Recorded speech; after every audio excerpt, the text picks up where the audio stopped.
Been having trouble with the water spitting and sputtering.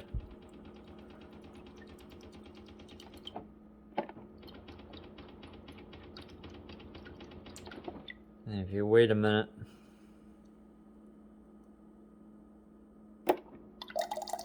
it'll come out fine.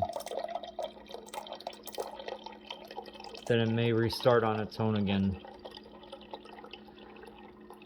My thought is to replace the valve. Easy enough job. Plenty of videos on here to find it. I swapped the water valve out.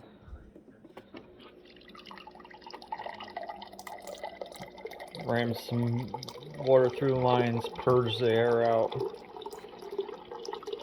And it's no longer spitting, sputtering, and have better water flow. So the water valve was what needed to be changed.